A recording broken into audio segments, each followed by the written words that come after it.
To be cheerful with the 5 facts I've got for you this week. I'm going to whistle through them very quickly, and there's a lot more to unpick, a lot more market commentary to make, which I'm going to do in a live stream later. But for now, your 5 Fact Friday on the 19th of May 2023. Number 1, unemployment is up to 3.9%. There was an increase in 136,000 people, a decrease in payroll employees of 136,000 people in 1 month. There was a small increase in part-timers and freelancers, but overall it was down. But there's a significant reduction in payroll employees, 136,000 in 1 month. On top of that, we had BT and Vodafone both announcing massive job cuts. 55,000 for BT over the next 6 or 7 years and 11,000 for Vodafone. These are massive announcements. These are layoffs on a scale we haven't seen for a very long time, and should give you a real heads up about what these large companies are expecting from the economy in the coming years. That's point number 1. Point number 2, business failures, insolvencies. This would appear on the face of it to be good news.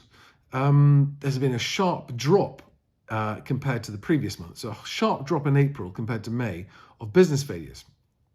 However, look into the article and you'll see that it's all the commentary is just a weird monthly drop. The insolvency practitioners are saying that they're busier than ever. And in fact, appointment of administrators to new problems was up 125% on the same time last year.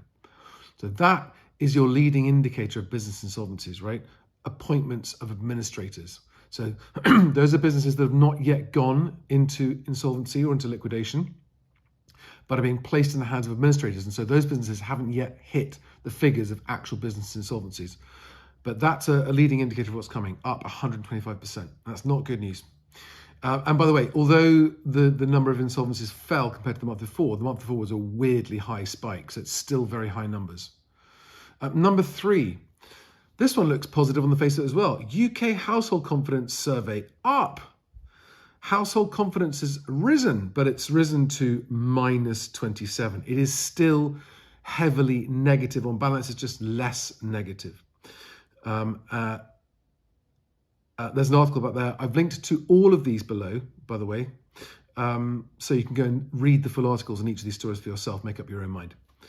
Number 4, home repossessions were up 50% in Q1 of 2023. That's a big jump. Now, it is from a relatively low number, but nevertheless, it's a big, big jump. It's still only in the hundreds, not the thousands, but in the quarter, I think there were about 750 homes repossessed, about 250 a month. That sounds small. That is a relatively small number. But it's one to watch, okay? And buy-to-let mortgage repossessions were up 28% on the quarter. These are still low numbers, but I think it's heralding a trend of what's coming because, of course, we haven't yet seen most of the effect of higher interest rates filtering through to the market. So I think this is the beginning of a long upward trend in repossessions that we're going to see. I mean, there'll be monthly, it might be a bit down next month, but the trend is going to be up. It's mathematical gravity again. It can't not go up. That's number 4. And then number 5, I've picked something from this week's Best Agent Home Price Index, which I'm prematurely calling it. It's still in beta.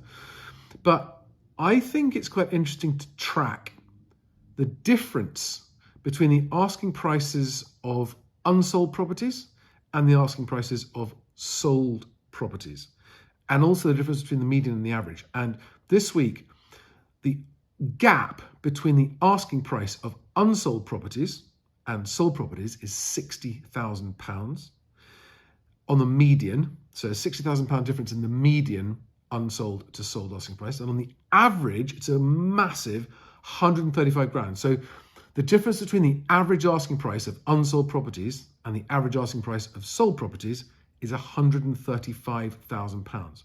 Now, I think that's really important. I think the median asking price of sold properties is £280,000. And the average asking price of sold properties is £362,000. Big difference between median and average. That's just a different way of looking at the data. Average is much more susceptible to very, very big outliers where you've got very, very high priced properties. They have a disproportionate change on the average. The median is less affected by that and therefore is a truer reflection of what's really happening in the marketplace. Guys, there we are. Now, again, I've linked to every single one of those 5 points. You can go and verify. It's something that has happened or been announced within the last 7 days. It's verifiable and undisputed data. I'm not telling you how to interpret it. You can interpret it yourself. There's a lot more information, a lot more happened this week to unpick as well, which I'll go into on the live stream later. So have a great day. Thanks, guys. See you on the next one. Bye.